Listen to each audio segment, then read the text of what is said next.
Hi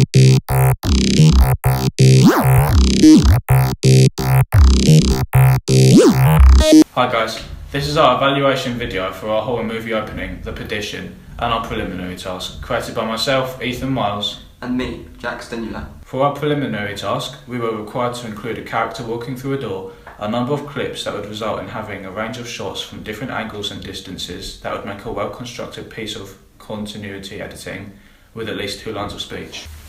We watched a few examples of this task and decided that in previous years the storylines were fairly random and comedic, so we went for the same. Our task had a simple plot, yet included many shots such as close-ups, zooming shots and tracking shots. These shots are conventional and can be compared to shots in movies such as the close-up we used compared to the close-up in Gladiator. These shots conveyed the comical aspect we wanted to give, as well as giving our piece some variety to avoid a repetition of shots. Our preliminary task was mainly to follow the brief we were given, and so we shaped the plot around this. The plot consisted of Jack walking through the school, which ticked the boxes of adding continuity editing and a character walking through a door, and then proceeding to walk up a flight of stairs where we used a number of different shots. And finally, Jack would interact with me in a fairly random and spontaneous yet short conversation, which fulfilled the final requirement of including at least 2 lines of speech. We used the preliminary task as an opportunity to practice our filmmaking skills. It also tested our time management skills, as we only had 2 hours to film and edit the production. We found it very useful, as we could experiment with various camera shots and techniques. The preliminary task also equipped us with a number of tools and experience that we could take into our future films, one of these being the continuity editing, as it can be difficult to perfect. However, with the practice me and Jack got in the recording and editing of our preliminary task, we now know what to do and how to construct a good piece of continuity that offers a range of different camera angles to add variation to our scenes, whilst still keeping the movement of the characters accurate and seeming as if he is walking smoothly despite the changes of camera position. The end result showed us that you can create a media product with continuity editing in a limited amount of time and with very little or even no planning. Now we move on to the real deal of this project, our horror movie opening, which was named The Perdition. The task was to create, as Jack said, an opening to a horror movie that was recommended to last no longer than 2 minutes, and ours lasted around 1 minute and 50 seconds, so we were pushing a fine line. And this is how our scene compared to that of The Conjuring 2's.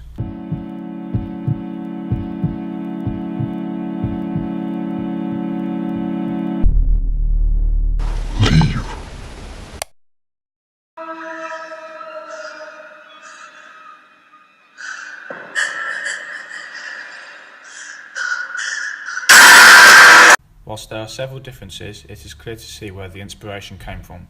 Now that we had our idea of using this as our main concept in our plans, we had to build a storyline around it, and as said before, we needed to find a suitable location. Locations such as my attic were in the options for this, however it was not spacious enough for us to film and move around in, so we decided to settle in my garden shed. Ethan's shed ticked all the boxes when it came to finding a horror location. A shed is deemed as a creepy location in general, however, in addition to this, the shed we filmed at was covered in moss and dirt, had a panel of wood in the wall broken, and the whole structure was slanted, so this emulated a spooky vibe coming from our location. The location also fitted nicely with the name of our opening, The Perdition, which basically means a place of evilness and destruction, which is supposed to be in reference to my little old innocent shed that happens to be a little run down, if you like. Now that the location situation was cracked, we needed to look at our storyline. Immediately, we decided it would be interesting if we had a possession storyline occur, which would eventually spiral into this mirror scene happening, using a possessed character in place of the demon used in The Conjuring 2.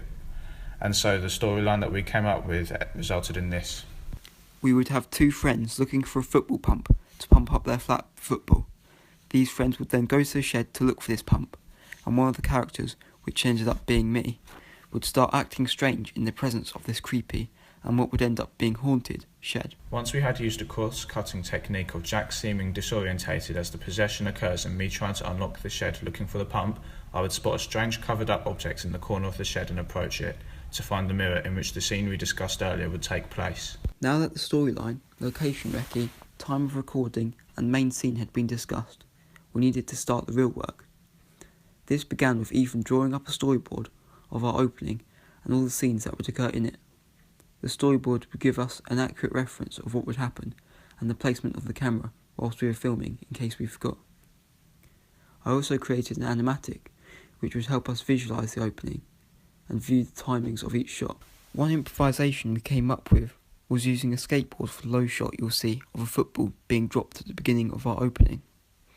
This is because, as Ethan said, the ground was very wet and muddy, and the last thing we wanted was for damage to be done to the camera. So the placing the camera on the skateboard prevented damage and allowed us to get the low angle shot we wanted. The editing software we used was DaVinci Resource, and it was easy to navigate around. We also used this for our preliminary task, so we had a good idea of what we were doing anyway. The website we used was called Free Sound Effects as a source for our sounds, as they were free, hence the name of the website, and they were already in the MP3 format we needed them to be in, requirement to add them to our opening. This meant we saved a huge amount of time and effort on not having to convert these files into MP3 format from their original file identification, such as a WAV file. The sounds we found were very relevant and conventional to horror. We found a suitable backing track which fitted with the eerie plot, as well as many non-diegetic sound effects that were relevant to the moment transpiring in the opening, such as a spooky swoosh sound as Ethan uncovers the axe, and of course the remember whispers when I am being possessed. We also decided to keep the diegetic sounds we had from the original footage in places as well. Examples of this would be when Jack is featuring in a point of view shot making his way into the shed, where loud and distressed breathing is heard, and also where dialogue occurs between the two characters, such as when Jack states how the shed is weird and when I am calling his name. Another technical aspect that was vital in our process of post-production was the editing side of things. We have already covered the putting together and trimming of clips, however there was much more that needed to be done. One of these things was the idea me and Ethan came up with of having an effect applied onto our footage when I was being possessed. I went home and recorded myself shaking my head around in the garden so that the outdoor location was consistent, and then used the time-lapse effect to speed this up. This connotes a transformation occurring and can be compared to scenes such as that in Misfits when Simon transformed into being invisible. We played this over the top of the original footage, so we effectively had two things happening at once. Another element of editing that was hugely influential was adding the colour grading. Typically, horror movies and openings are filmed later in the day, and as we began filming at 11 in the morning, this meant it was not very dark. So we added some nodes to our footage. The nodes consisted of a slight grayscale, which made it seem as if it was later in the day, a vague net, which also added to this illusion, and finally an instruction which made our skin tone seem less grey due to the grayscale we had already applied. Therefore, everything seemed natural. We applied these nodes to every scene in our opening and had consistency, and these nodes also prevented an element of inconsistency from when we were filming in the bright daylight to the dark shed, as everything now seemed relatively dark. One final bit of editing we applied was a voice changing effect when I say leave at the end of the opening. This was suitable as we wanted to give the intimidation effect of me being possessed when I say this, and the voice changer perfectly enabled us to do this, as my voice sounds more supernatural now. Another technical element that was hugely important in our horror opening was the camera work we used. As previously touched on, we have a few close-ups at the beginning of our movie that avoid the revealing of characters' faces and identities. These shots include the close-up of a spider web and a ball dropping. These are used to build tension and are conventional to horror movie openings. An example that the spider's web opening shot can be compared to is the opening of Blade Runner, where a close-up of nature is also used to open a movie.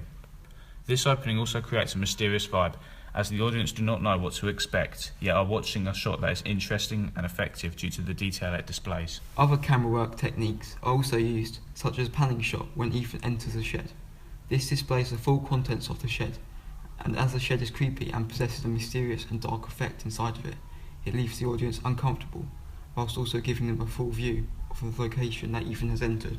A final example of conventional camera work is the POV, meaning point of view shot, we use as Jack enters the shed, which is effectively a first-person camera shot.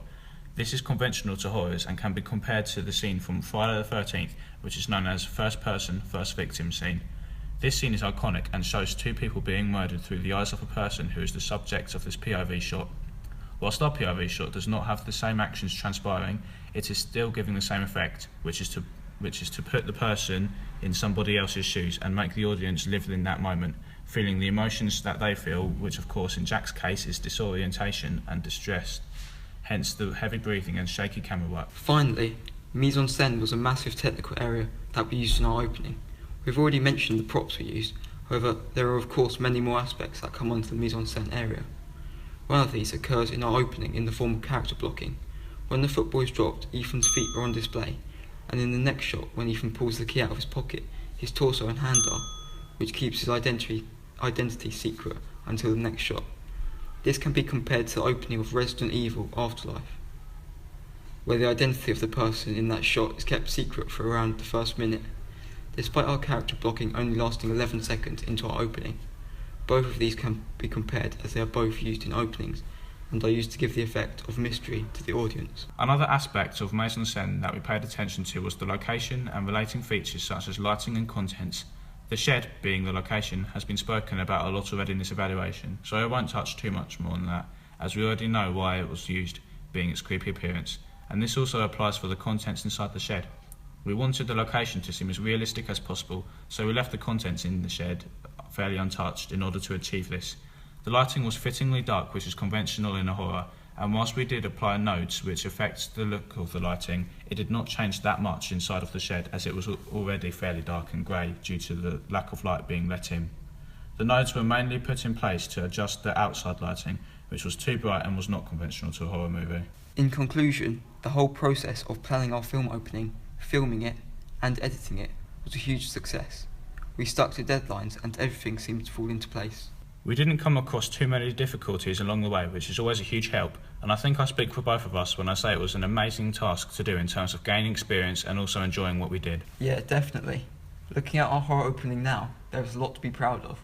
We succeeded in completing every task we had set, such as completing the 4 technical areas to what would be deemed an applicable standard, and it was very interesting and fun when creating our storyline and editing it. So with all this being said, our horror opening and this evaluation is finished.